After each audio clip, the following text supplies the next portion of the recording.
Spy films have been with us since the silent era.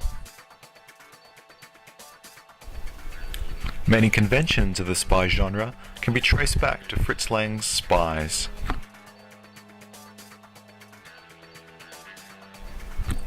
A criminal mastermind uses sex and technology to steal secrets whilst masquerading as the head of a bank. Time and time again, the sophisticated and resourceful villain will be no match for our hero, Agent 326. To the desk of FBI Inspector George A. Briggs came the report on the death of Francisco Ruiz.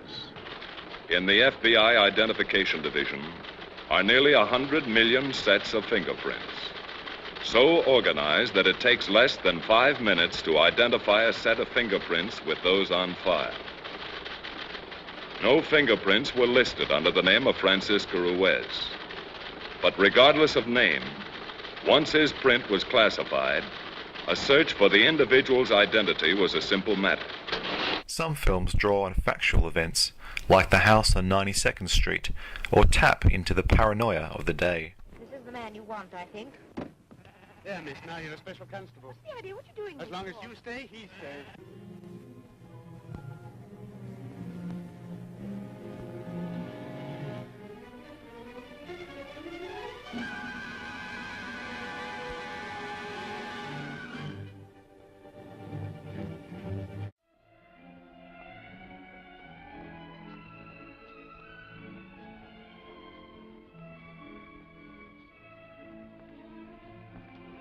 Opposed to World War II, Alfred Hitchcock's Notorious set the tone with style and sophistication. Suave Cary Grant goes after Nazis in hiding, with the villain the target of the seductress. I'll keep the garden door open and I'll tell you if anything happens. What's happening? Got vintage sand. We've got to leave things as we found them. Help me find a bottle of wine with the same label as these others. But there isn't really sand, is it? No, I think it's some kind of metal ore.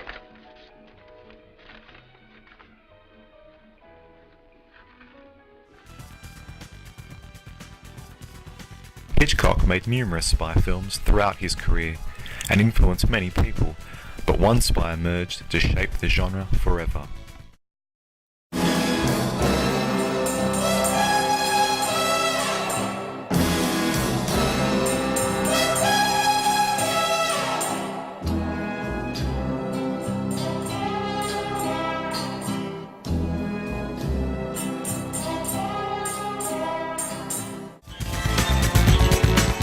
Created by Ian Fleming, James Bond was first adapted to the screen in 1962. British secret agent 007 travels to exotic locations, sleeps with beautiful women, and routinely saves the world. Capturing the mood of the Cold War, the genre exploded into the mainstream. A self-awareness of modern culture maintains its relevance to this day.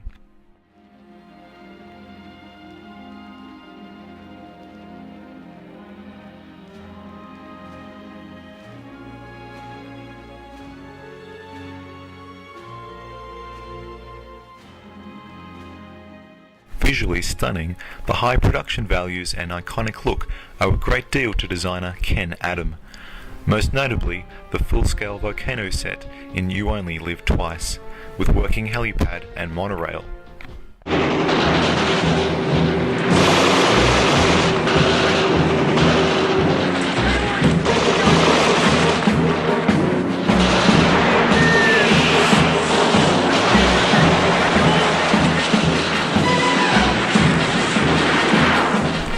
Nearly 50 years later, the film series continues to draw a worldwide audience. Its mass appeal can be attributed to the Bond formula. So what are the ingredients? Take stunning scenery. Even more stunning women.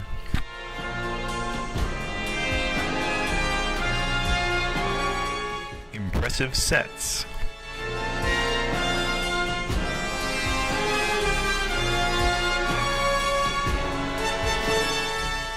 Amazing gadgets. and stir. I mean, shake.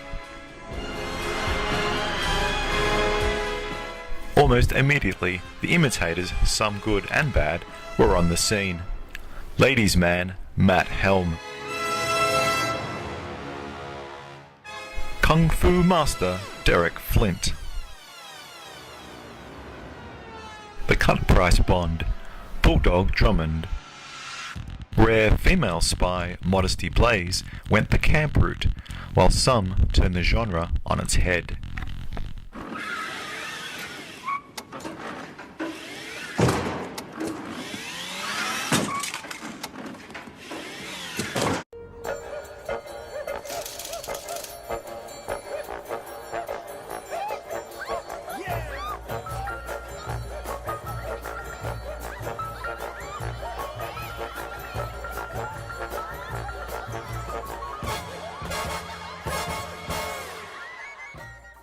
Bond aficionado Mike Myers created swinging secret agent Austin Powers, who finds himself out of step with the future.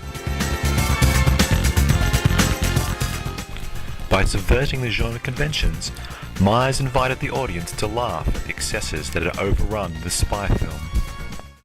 What the hell do you think spies are?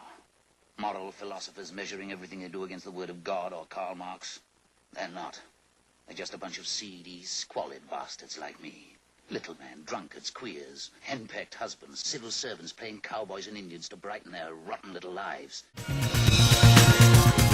Stripped of glamour, the spy who came in from the cold depicted the reality of spying.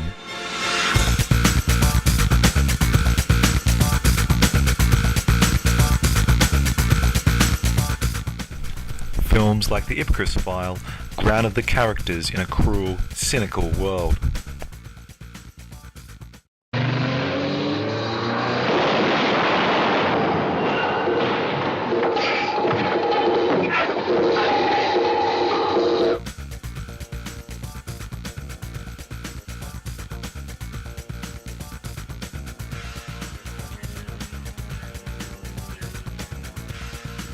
This tone was successfully revisited with the Bourne trilogy.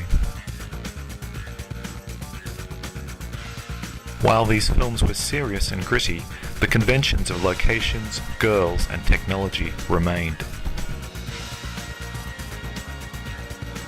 And into the future, a mix of spy films is set to further captivate and thrill.